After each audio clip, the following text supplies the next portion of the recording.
Welcome to the Connect Your Health to Life coaching podcast. I'm your host, Seth Lusk. I'm a master certified self-image coach and empowered health coach with a decade-long background working in the health and wellness industry.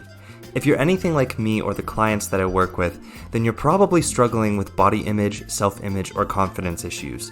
You're probably also trying to figure out why it is that you have these amazing desires for living your healthiest and most fulfilling life, but you can't seem to create consistent actions in your life to reflect those desires. So join me as we dive in deep on what it means to live a fulfilled and authentic life. We're going to look from the perspective of an empowered mindset and uncover reasons why you might be what's holding yourself back from living your most fulfilling life.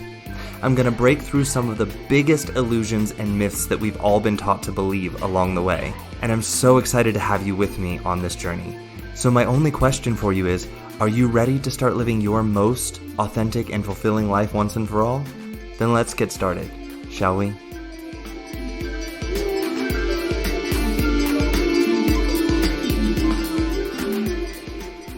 Hey everyone, welcome back to the podcast. For those of you listening in for the first time, I'm going to say it this week. You picked an interesting episode to listen in on, and welcome.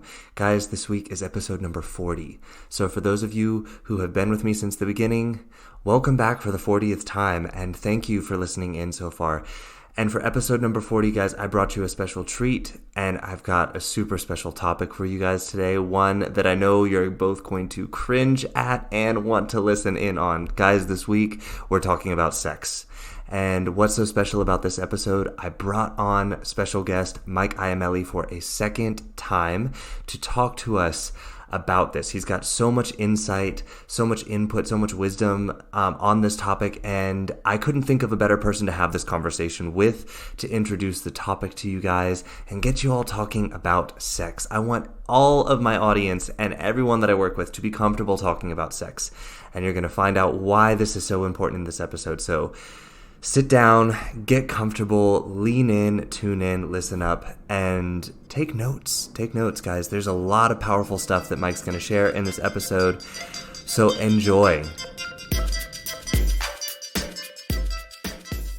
All right, guys, I'm here with Mike Iamele. For those of you who listened in, I want to say it was a few months ago, I had him on the podcast episode before, and we talked all about sensitivities and mapping sensitivities. And I decided to bring Mike back on the podcast this week because he's got some really fascinating stuff to say about sexuality, having great sex, sex shaming and what that's about, and how we can release our shame surrounding our sexuality and our sexual desires. I personally find this topic to be really fascinating. It hits close to home for me, being a gay male that grew up in a Christian home. I had a lot of sexual shame to work through in my young adulthood and figure out on my own. And I wish that I had had someone like Mike to help me through that period of time. But hey, we're here now, and I've got him here on the show. You guys are in for a treat. He's always great to talk to, has tons of information. So Mike, why don't you introduce yourself here really quick to those who don't know you?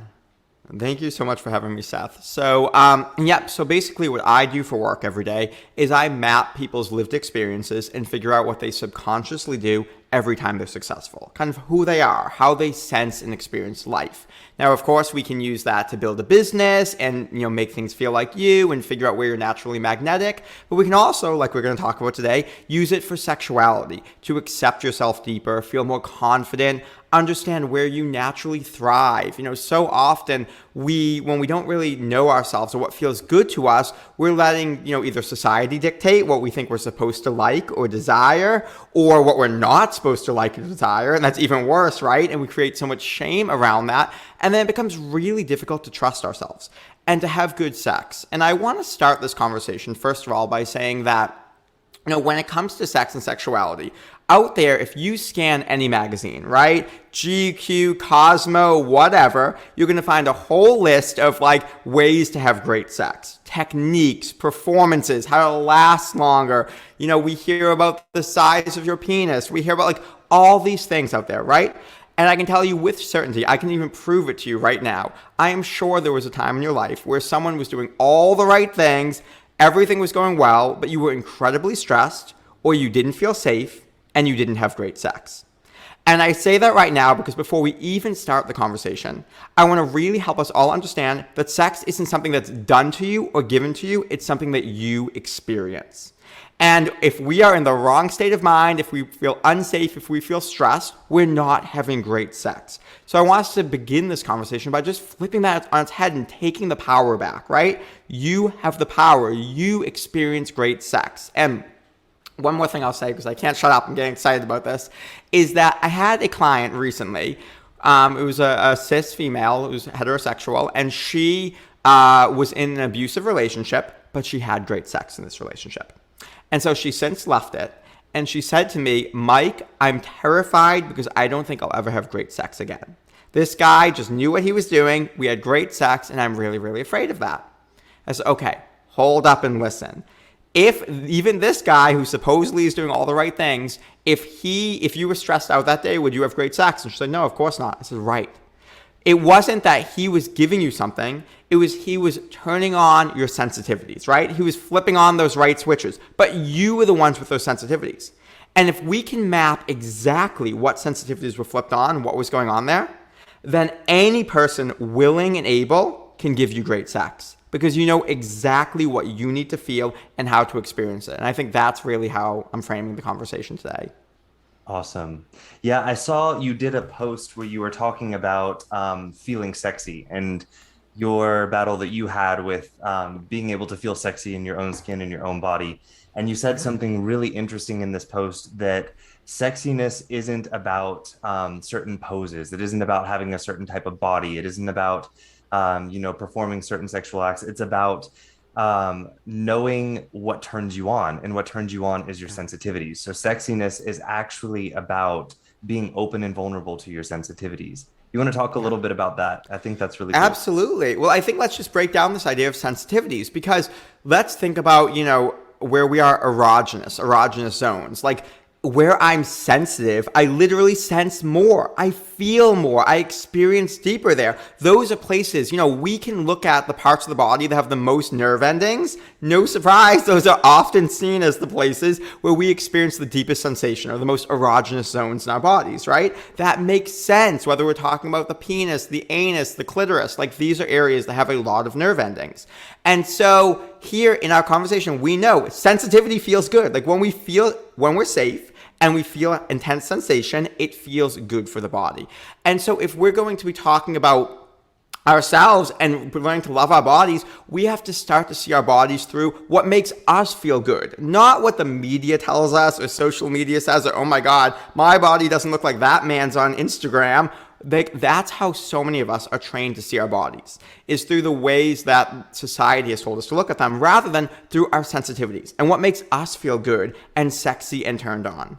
And one of my favorite things to recommend to people, especially LGBTQ men, but really anybody, is if you're scrolling Instagram one day and you see a sexy photo, instead of thinking this person's absolutely gorgeous, take a pause. Just take one moment and think, what is it about this photo that's sexy?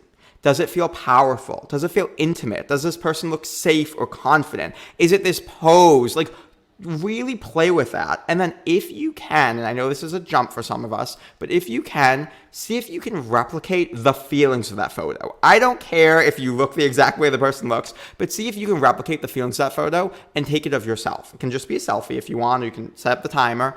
And look at what you look like when you're experiencing those very sensitivities. Because what we're really doing here is we're changing our body image, is understanding what turns us on, and we're really allowing those sensitivities to guide us. And then if we want to change our body image, bring that into our own body and start to experience it and see what we look like or feel like feeling those things. Awesome. That's really cool. So you mentioned briefly there for a second, and earlier you talked about that we experience great sex, we experience sexiness about ourselves when we feel safe. And you mentioned also earlier this idea of having self-trust. Do you want to speak about that a little bit? So when I think for a lot of people, the word safety can mean a lot of different things. So what do you mean when you're talking about feeling safe during sex? Yeah, well, absolutely. You're right. The word safety is subjective. And that's the whole point here, is that when we're mapping our sensitivities, we're understanding what we need to feel safe. Because the bottom line is, what's the difference between erogenous and kind of ticklish and unsafe, right? Like the very parts of my body when I'm prepared and feeling safe to receive or experience, touch, can feel very erogenous. But if I'm not in that place, or it's a random stranger, that very part of the body is going to feel very unsafe to be touched in, right? And it doesn't even need to be genitals. It could be my stomach, right? I do not want my stomach touched by a random stranger, but that could be very erotic by my husband. And so understanding this is what we're really doing today is we're beginning to unpack what we need to feel safe by mapping those very sensitivities. And we're also beginning to understand that, especially the queer people amongst us, but really everyone, but I want to speak for a moment more specifically to queer people, is that we have been told over and over again in our lives that we are wrong, that our desires are wrong, right? So from pretty much the get-go, we are taught not to trust ourselves. That is just, a blanket experience of queerness. And what I love about queerness and why I think queerness is so liberating for all of us, whether queer people or non-queer people alike, is that queerness is this fundamental belief that who you are is right. Across, sexual orientation, across gender, across sexual desire, who you are is right. And so we are fighting to liberate ourselves from that. And that doesn't create liberation for just queer people. That creates a liberation for everybody, because plenty of cis heterosexual people are feeling stuck or confined in these boxes, or feeling that sexuality is I said that I only like these behaviors, and so I'm only going to act these behaviors. And what if your desire goes against that? What if it changes? What if it becomes fluid? Now all of a sudden you aren't liberated. You're really stuck in a box. And when we start from this place of my desires are right, and my desires come from my sensations of the world, how I experience the world, whether that's physical sensations or whether that's my emotions, but how I experience and feel, what I feel is right. And that could be, in the middle of sex. So I want to say this as well, because I think that we've had some, let's be honest, especially here in the US, poor sexual education and not a lot of empowering or consent-based sexual education. And I know so many people who will tell me, well, it didn't feel good, but we were in the middle of it, so I just let it happen. Or, I just felt like I had to keep continuing, right? And we hear these all the time. We hear these messages. We see them in TV shows. We hear them as, defenses in rape cases. So we hear these things coming up again and again and again. And I want to give you an analogy that I really love because I think it's so helpful for me. So for any of us, especially if we are the penetrated party, and in this case, I mean whether it's the mouth, anus, or vagina, if we are the penetrated party at all, first of all, you control what goes into your body. And I want you to think about going to a restaurant. And if I go to a restaurant and I order food and I take one bite of that food and it doesn't taste the way I want it to, I am not obligated to finish that meal. If it is a little cold, I can ask for it to be heated up. If I'm full, I can stop eating at any given moment. Just because I took one bite of that food does not obligate me to finish the meal. And I think that metaphor can be really empowering for us. And by the way, even if we're the penetrating party or if we're engaging in some other activity, it also holds true. But I especially want to speak to those of us who are having something inserted inside of us because it's our body. And we get to control what food enters our body. We get to control what other things enter our body.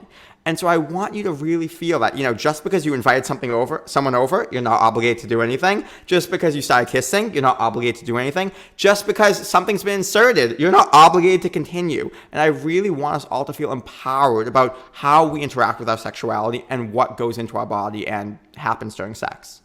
Yeah.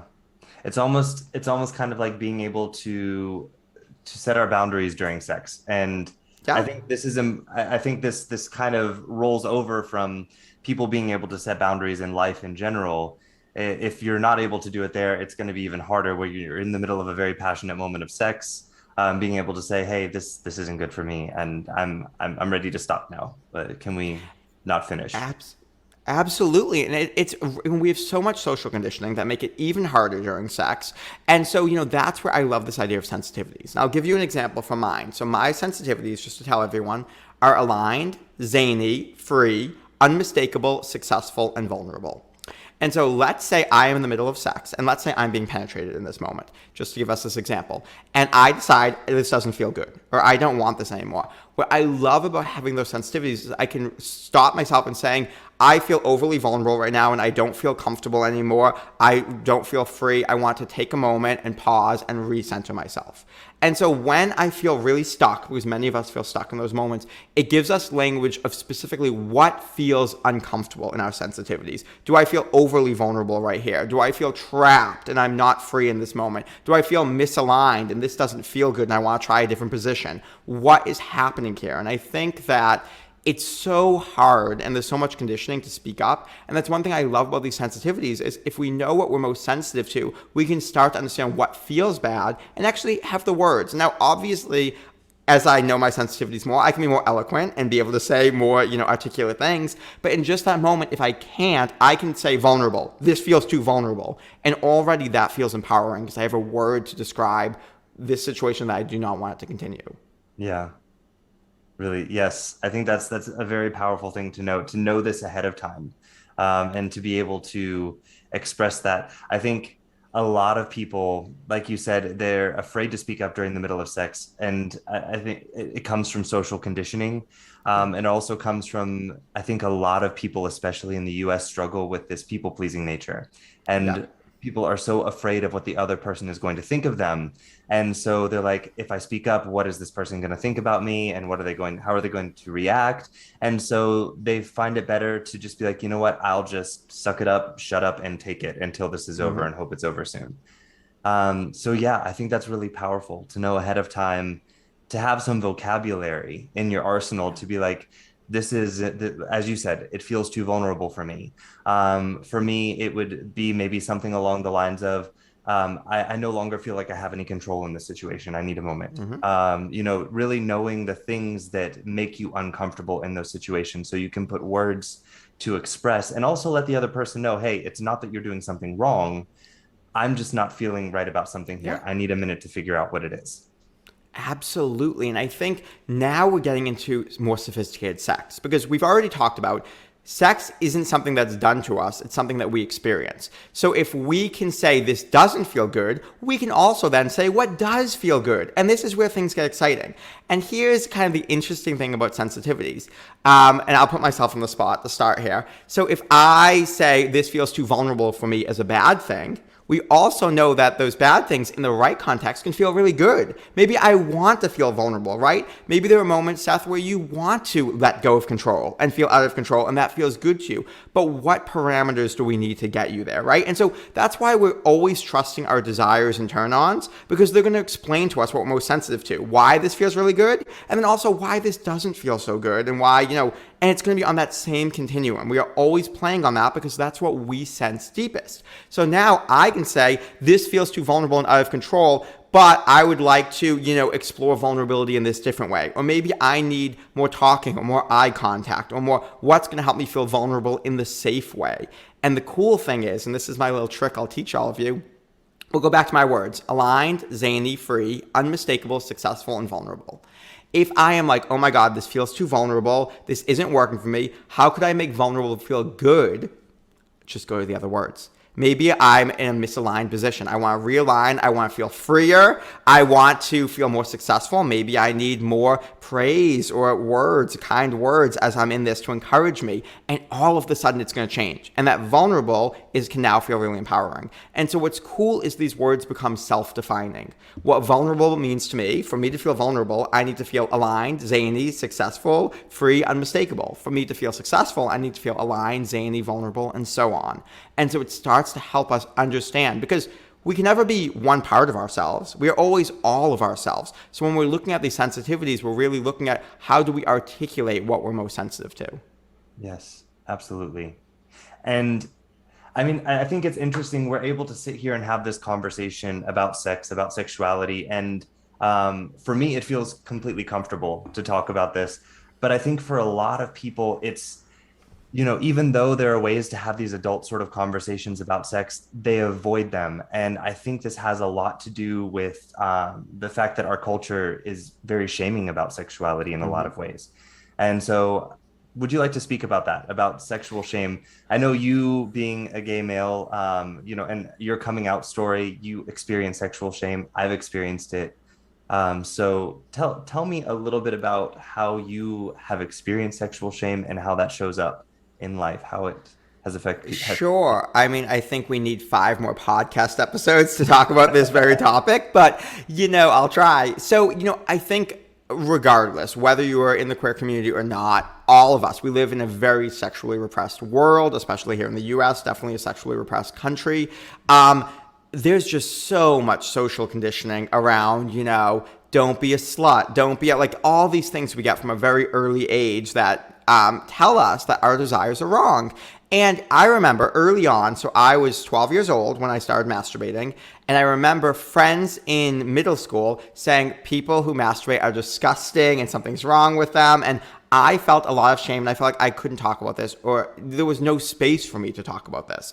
And I think that, hopefully as we get older, it gets a little bit better. But in many cases, I don't think it really does. I know so many friends who aren't feeling safe to talk to their friends or their communities about sexuality, about what they're experiencing. And if they do feel safe to talk about it, it's usually this hyperbole or this kind of joking, funny thing, but never actually something that's vulnerable and feels real. So we don't actually have a real conversation about sex, right? And part of it is, especially I'm going to talk to the queer community, especially LGBTQ men here, around there's so much pride associated with sexuality, right? Like whether it's how long you can last, how big your penis is, how many partners you've had, how good you can be at sex, quote unquote, as if that's a thing.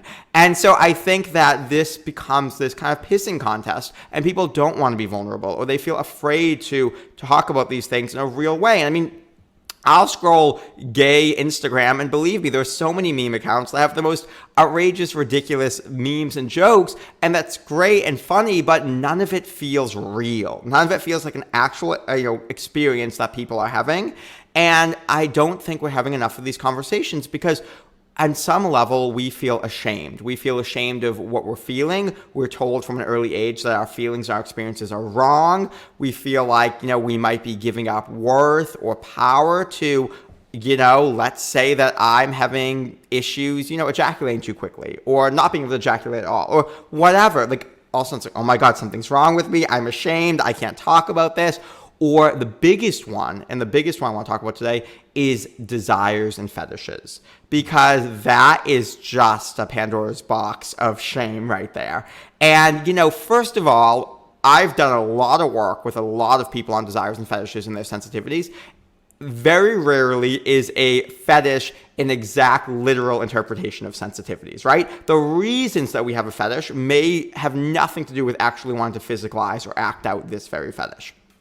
And so we can unpack that. And I want to give you an example because I think this is helpful.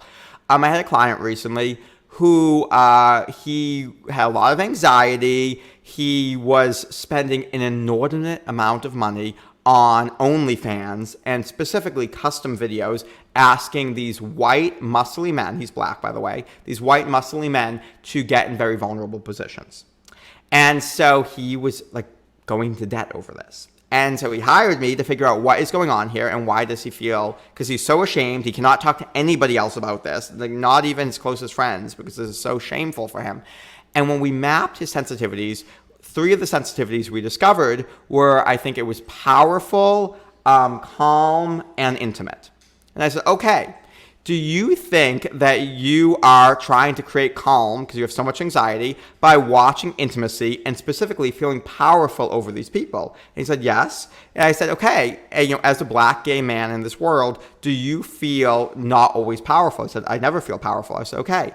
And do you feel extra powerful that these white muscle men, with a click of a button, you can make them be the most vulnerable positions? He said, absolutely. He said, that's it. Like, we understand exactly what this fetish is all about, right? There's nothing wrong with you. There's nothing broken about you. You are especially sensitive to power dynamics because powerful is a sensitivity. And so you're especially sensitive to how not powerful you feel. And you want to create a sense of inner calm by, playing with intimacy and power dynamics. That makes total sense from what I'm seeing here. Nothing is wrong with you, but now we have the opportunity to make you feel those things in a way that isn't putting you in debt. So let's find new ways to explore this. The fetish itself isn't wrong. And that's what I want to say to everybody listening. The fetish itself, it's not wrong. Like, we can unpack and understand why. And that's the most powerful word for me in the English language is why. Because we try to shame ourselves a lot, but shame has never been an effective tool for behavior change. I've tried it, believe me. I've tried to shame myself into changing my behavior. Never, ever, ever works because I'm not getting to the root of why I'm exhibiting that behavior. But if I can understand, if I can get to the root of why, then I can choose maybe a new container that feels more empowering for me, but actually deal with the issue at hand. Right. Exactly. Yes. Yes, I fully agree with you.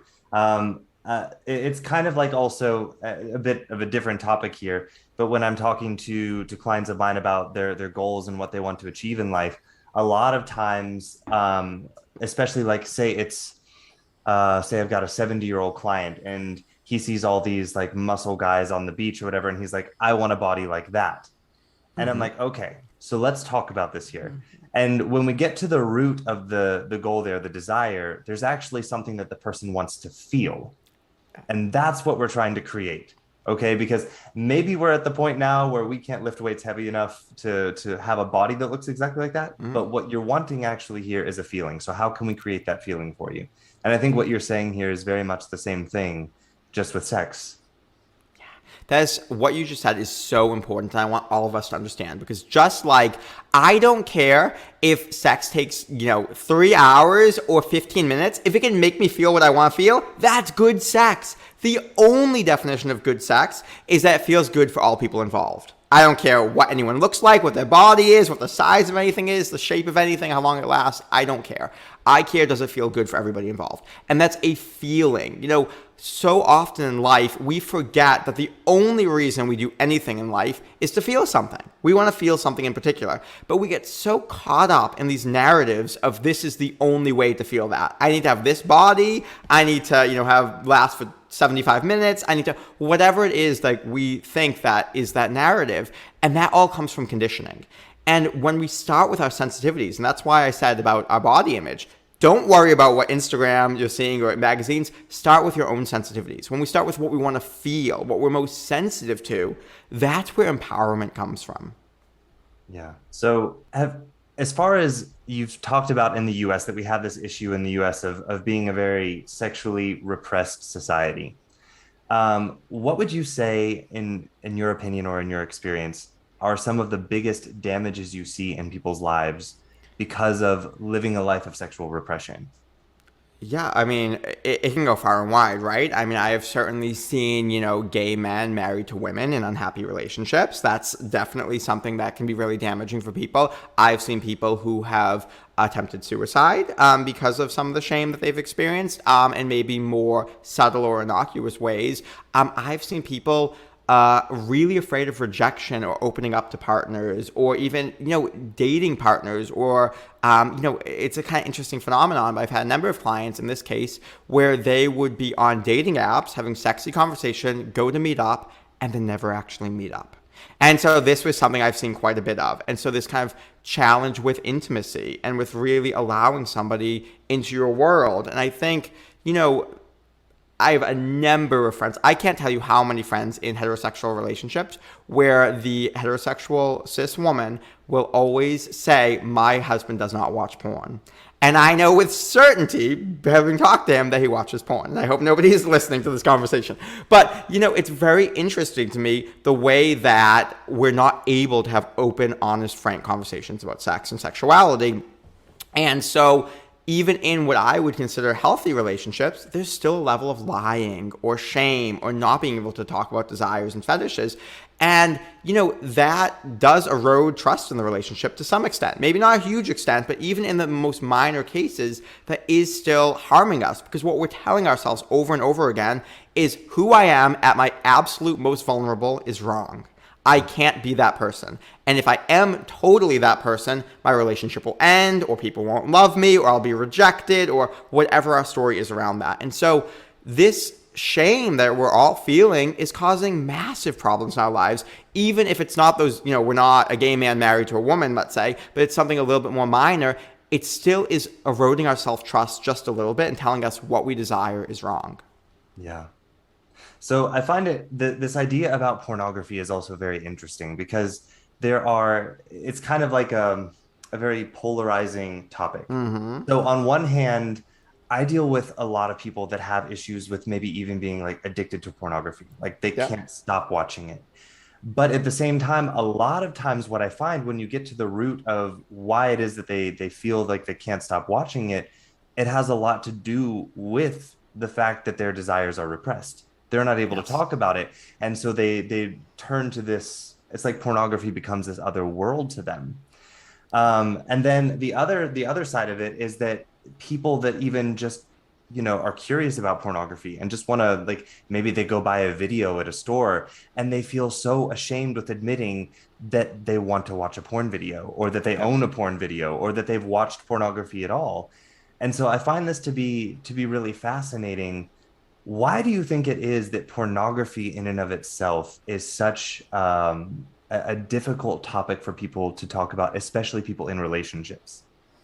Yeah, well, I think that, everybody has their own boundaries. And by the way, I'm not here to be evangelist for or against pornography, right? Like, I think that pornography, like anything else, is just a tool.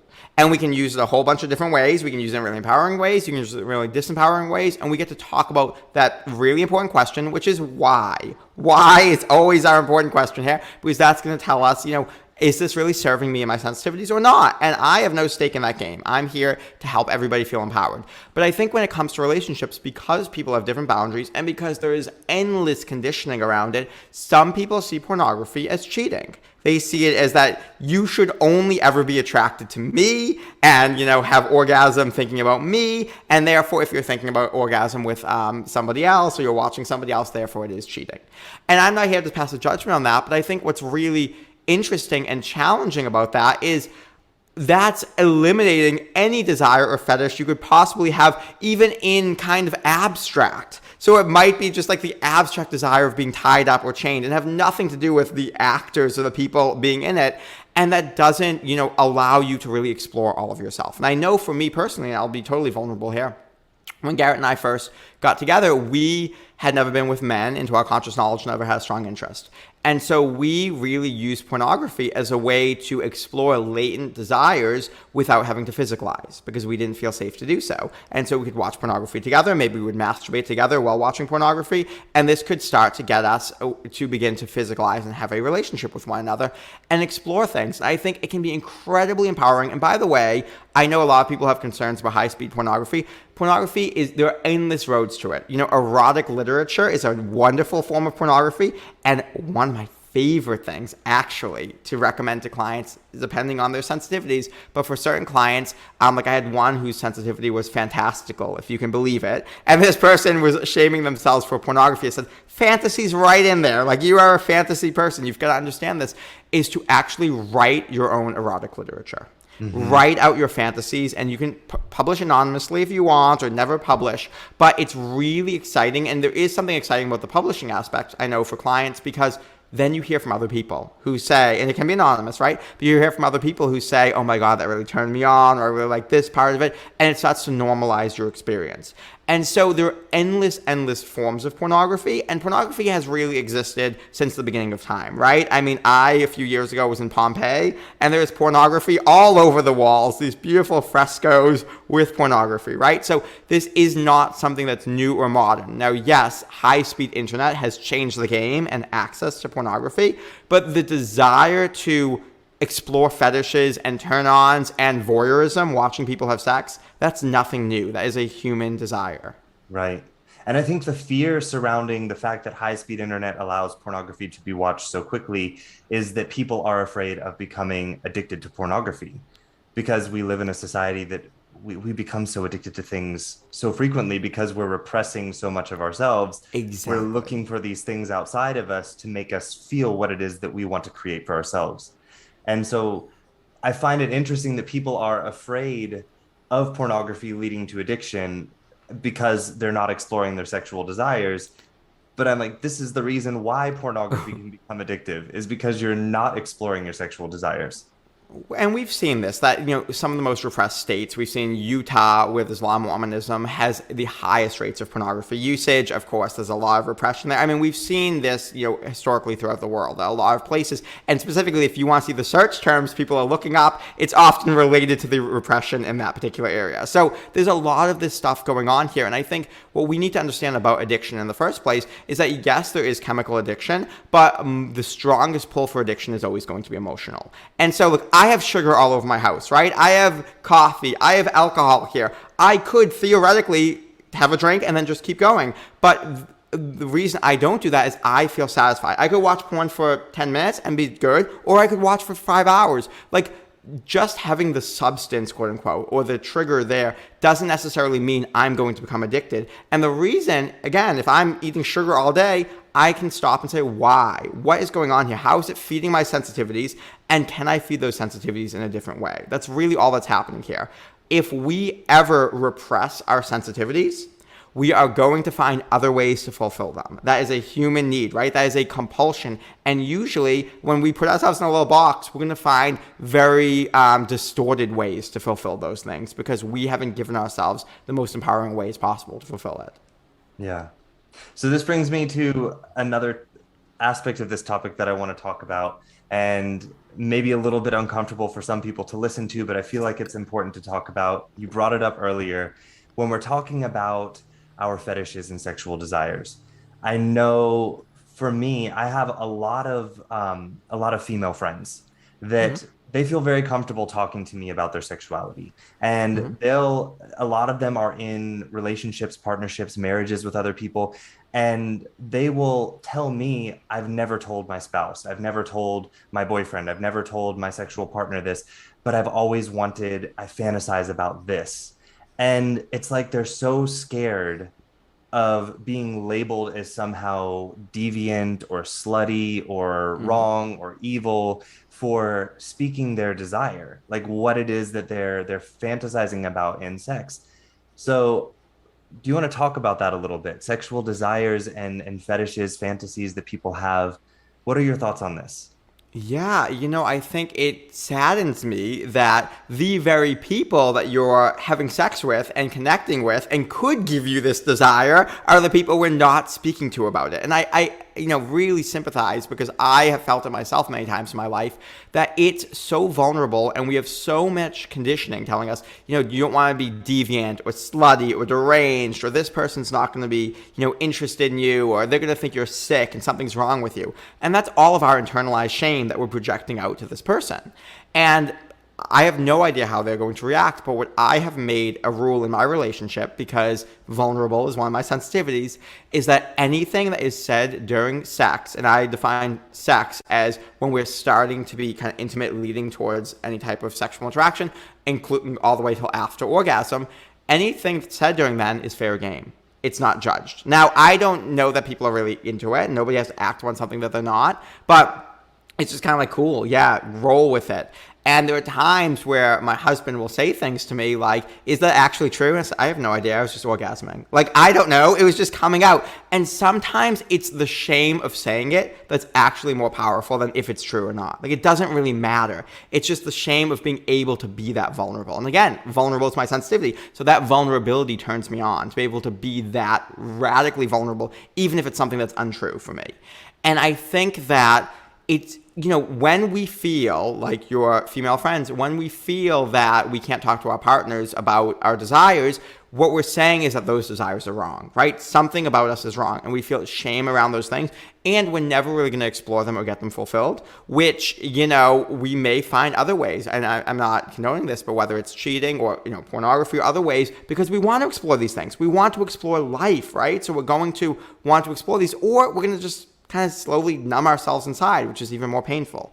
And so I think here, I want to encourage us all to start having conversations where we feel safe about our sexual desires and cultivating those spaces. And I'm so glad your friends have you as a space. And I think, this is a big overhaul I'm asking for here, but overhauling our entire society to make it safer where people can talk to partners about this and have open conversations about sex. Because at the end of the day, good sex is about needs being met. That's all that really is, right? But those sensitivities being met. And so if we are not talking about our deepest needs, we can't have great sex. And, it's okay for it to be a conversation and, make sure both people feel comfortable in their boundaries because both needs need to be met.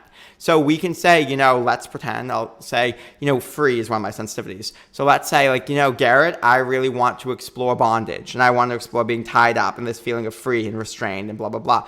And let's say he says, that doesn't feel good to me. And that feels really uncomfortable, but let's talk about other ways that we can make you feel this restraint that feels good for you.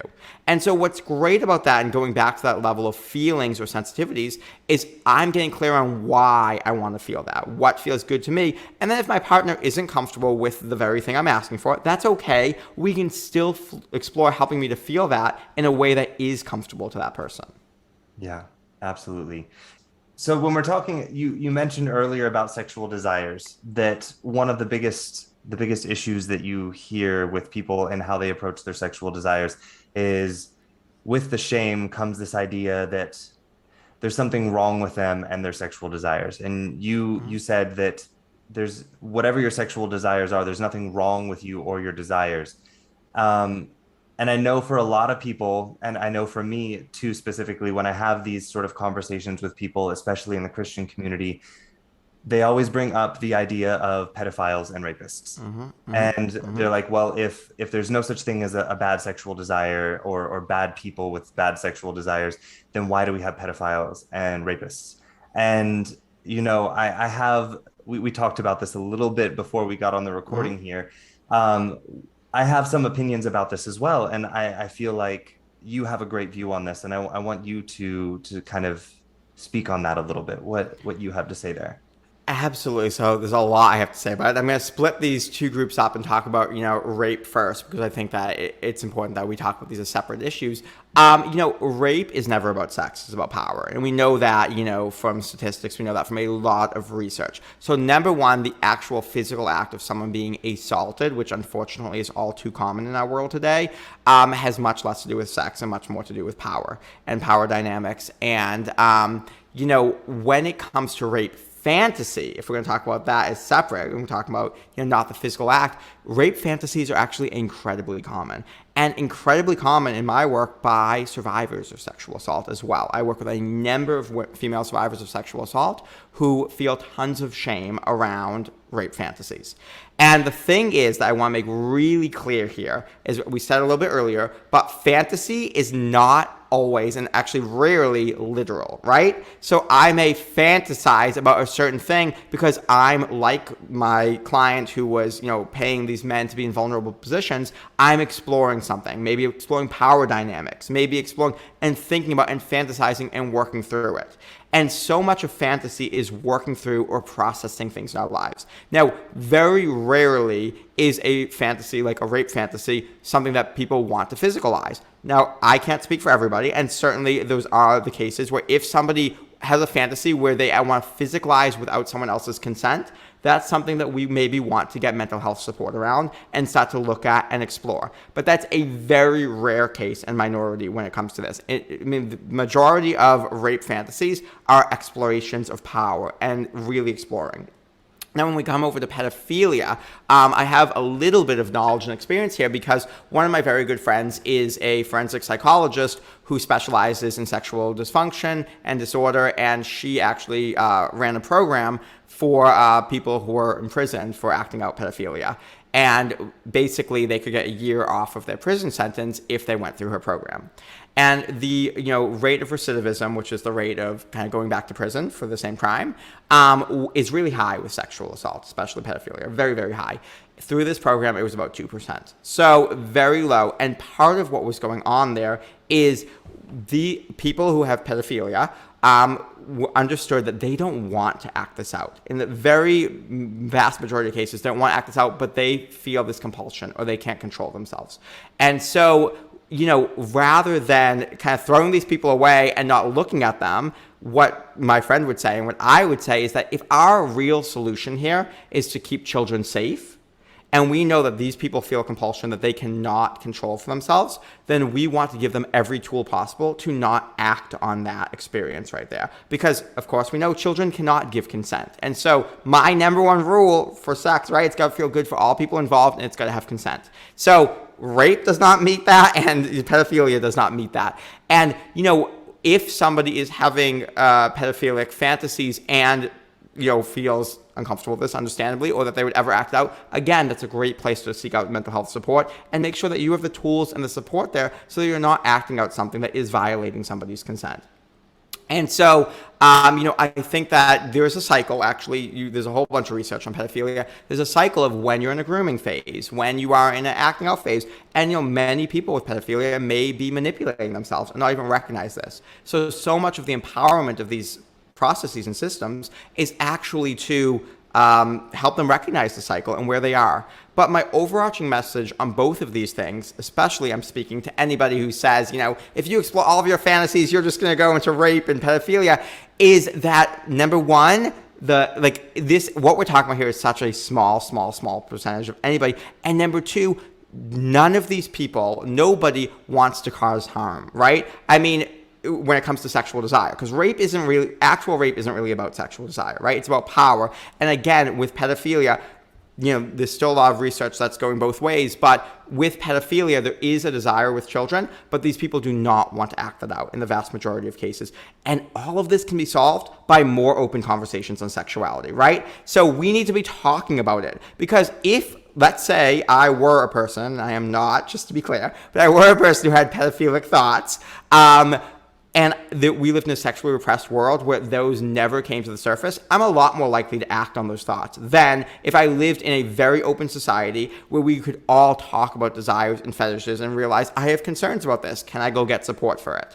And this is something I really want to talk about. We know that mental health support can solve a lot of problems in our world today. There's a lot more that is needed in our world today, and especially around this topic around sexuality. If I am a person who can't even talk to my husband about my sexual desires, I'm definitely not talking to mental health counselors about these desires. I'm definitely not going to be working through and processing these things. And I think it's really important that we understand that we need to open the dialogue so that we're actually keeping people safe and preventing the very things that we're scared of by starting that dialogue.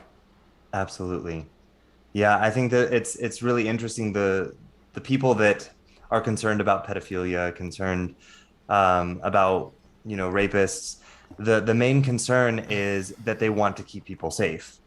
And it's interesting to me that the solution that we have now is like, we'll just lock up someone who rapes someone or lock up someone who commits pedophilia. And I'm like, okay, so this doesn't actually keep anyone safe, because we have no preventative measures. We have no tools to offer these people because you could lock up every single person on this planet that struggles with pedophilia. You could lock up every single person on this planet that struggles with ideas about rape and wanting to rape people. But guess what? A new generation is going to be born, and there will be people in that generation who also struggle with this. So until we can figure out the why, until we can figure out tools to help these people instead of making them into monsters that we just cast off and throw them in a box somewhere and hope we never have to see them again, if we can't figure out ways to offer these people tools, then we've never found a solution to actually create the safety that we're wanting to create here. Yeah, I think it's, again, going back to that why, going back to the root cause. The why is we want to keep people safe. And so if we can get back and understand that, what's the best path to do that? And often when we get right to the why, we create better solutions. But the truth is that we as a world, as a society, are uncomfortable with these things. We're uncomfortable with sexuality, we're uncomfortable with pedophilia, we're uncomfortable with sexual assault. And so we would rather shut these conversations down and not deal with them or face them. I know, working with a number of clients who are survivors of sexual assault, that there are many, many people, when they start to talk about anything, who just want to shut them down. They just want to be like, oh, well, thank God you're safe and you're fine now. Like, we're not comfortable as a society. We're just not comfortable with these conversations. And it comes right back to the beginning of what we're talking about. There is so much shame. There's so much discomfort that we say we want to keep people safe. We say we want people to be happy and have loving lives. But in actuality, we really want comfort. What we're prizing right now is numbing out and not having these conversations, because we have to go through some difficult places. I'm not going to lie to anybody here. To claim your fetishes and desires, you've got to work through shame. Sometimes you have to work through trauma, right? A lot of times fetishes are your way of processing trauma. That's the way that your body and the mind is processing it. And I'm going to give you a tip that this is one of my favorite tips. Never, ever, ever waste an orgasm. First of all, never waste an orgasm. Orgasms are so powerful. They are powerful moments of transmutation. Do not waste an orgasm. I am a big believer in if you have a shame, and let's pretend, I'll use myself as an example. Let's pretend let's pretend I feel I have a deviant thought and nobody would, if people knew about this, oh my God. Okay. Take this thought and bring it into the bedroom. And I might ask my husband to bring it up and say, oh my God, could you imagine if this person knew about this thought? Like, how would they react? Like, how would people, and start to bring up that shame when I feel like I'm in a very safe space and when I'm with, up until the moment of orgasm, and speak those words out loud as I orgasm. I cannot tell you how empowering that is to work through any level of shame. Now, this could be anything. It could be like, I'm ugly and I hate my body. And then my husband could be like, why am I having sex with you? You're ugly. And right? And keep doing that till the moment of orgasm. Like, it doesn't really matter what it is. And you do not need a partner to do this. You can do it by yourself. But speak the words out loud if you can. I mean, be home alone or in a safe space where you feel comfortable, but get yourself to that moment of orgasm and speak those words out loud, because you are claiming that empowerment over those words. And you're realizing that you're allowing that shame to literally release with the orgasm. And it's such a powerful place to be in when we can get to that space. Yes, totally agree. That's really powerful there. All right, so you spoke a little bit earlier directly to the GBTQ community. And I'm going to even throw in the L part of this, the LGBTQ community. Yeah. So this is me speaking directly to this community as well, and asking you a question because I want your opinion on this as well, where this comes from, what you think the solution is here. Because I know for me, being a gay male growing up in the Bible Belt in a very super religious family, coming out was such a shame-based and fearful act for me. My coming out story was a bit traumatizing for me. It wasn't voluntary, and it felt very, very violent for me. And I'm not saying like physically violent. It's not like someone beat the crap out of me, but I mean, it felt very violent for me. Like something was literally being ripped from me when this happened. And I remember feeling, before I came out, this deep, deep, deep shame about owning that sexuality there. And I see it in so many gay men, especially in the United States when I lived there, this shame of exploring their desires of either bisexuality or homosexuality because of this fear about what it means about them as a person, and especially for the men in the United States, what it means about their masculinity. So what do you have to say about that? Because I know for me, I was deeply ashamed and afraid that when I came out as a gay male, that everyone was going to see me as basically a woman, Okay. And even some people in the church, when I came out, were like, so you want to be a girl? And I'm like, no, I don't want to be a girl. I want to be a man who likes men.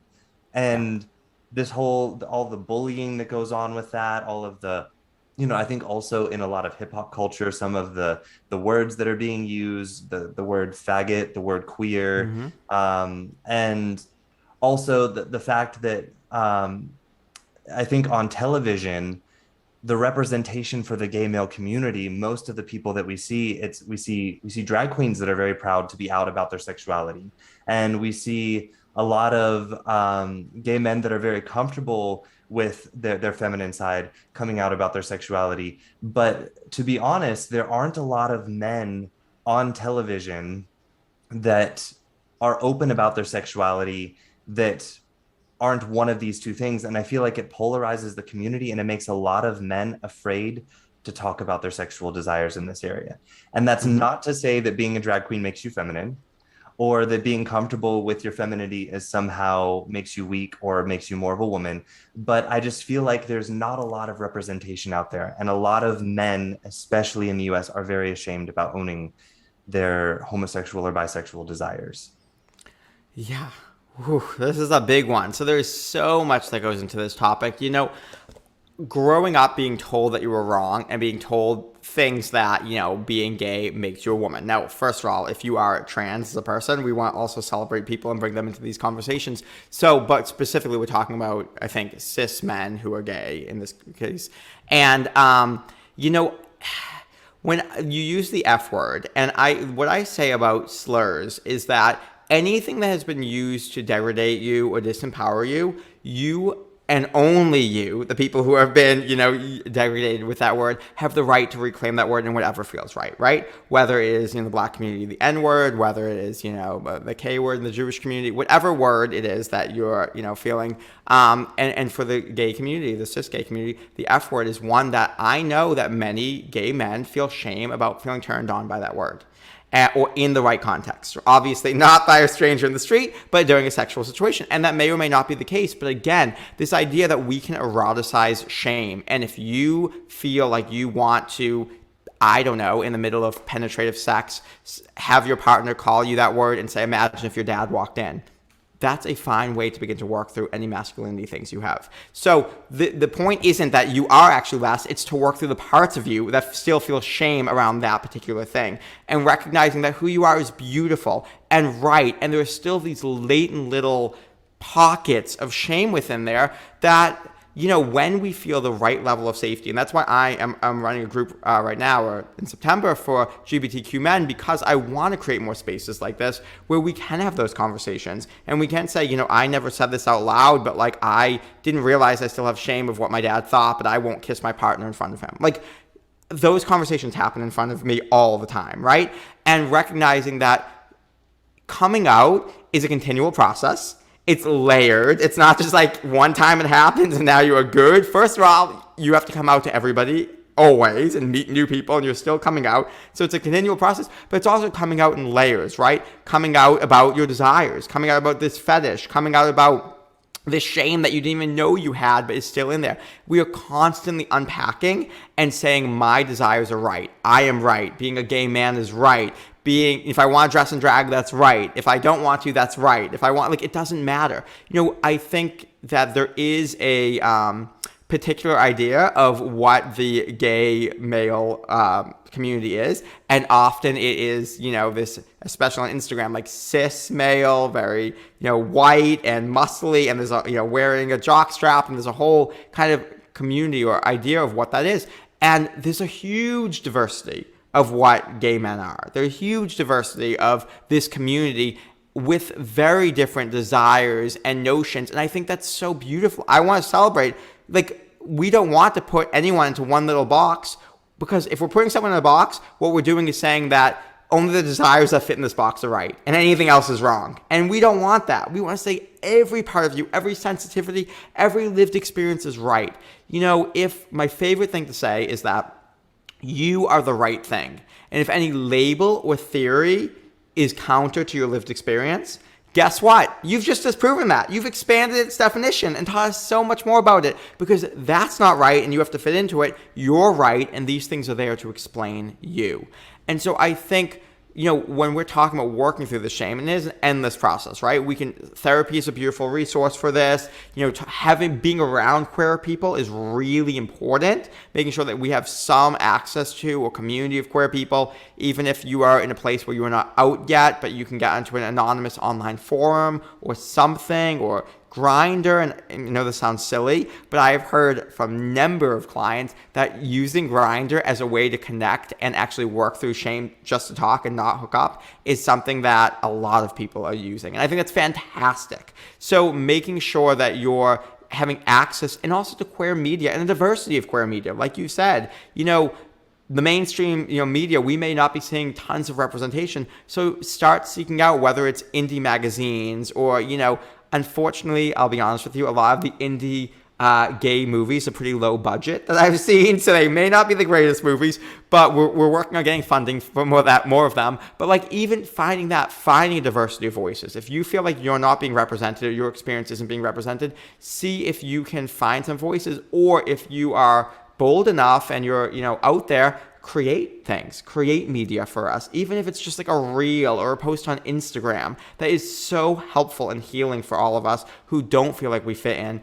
And I'm going to say it one more time, feel free to eroticize shame. It is one of the most empowering ways that we can work through shame. Don't run away from what you're ashamed of, run towards it. And imagine somebody walking in on you, catching you watching gay porn. Like that might, and once you do that, journal for the next 30 minutes about what came up and what happened, because it's going to help you work through when you're safe and ready to do so. Awesome. And what would you say to someone who is, I mean, I guess this could be a gay male who's thinking about whether or not to come out. It could also be a woman in a relationship with her husband and that hasn't spoken about a sexual desire that she has. What would you say to someone who's on the fence about debating whether or not they want to ever bring this up, or if they should just keep it in and hope that they can keep it in for the rest of their life and hide it from everybody?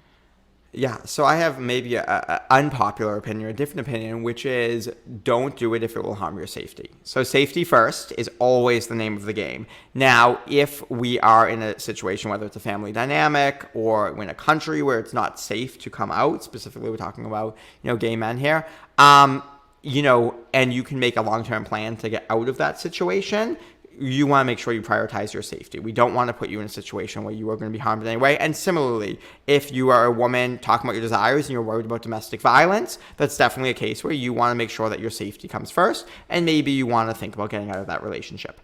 But once we know that we are physically safe, emotionally safe is the next step, and that certainly we can't always predict or know with certainty, and there is going to be a lot of risk that comes with it. And I think it's, start small and build up your arsenal. And so it might be talking to friends or talking to other people where you feel even safer before you talk to your partner about this or before you come out to your family. You might start to say to a friend, hey, I have this fetish and I feel ashamed about it, or talk to a therapist about it, or journal about it. Like start processing it, because we humans do this funny thing where we tell people how to react when we're ashamed. So I might say, oh, not to be conceited, but nobody thought what I was about to say was conceited, but now that I told them it was, now all of a sudden they think, hey, is that conceited? So we do this all the time, right? When we're ashamed of something, we start to tell people how to react to it.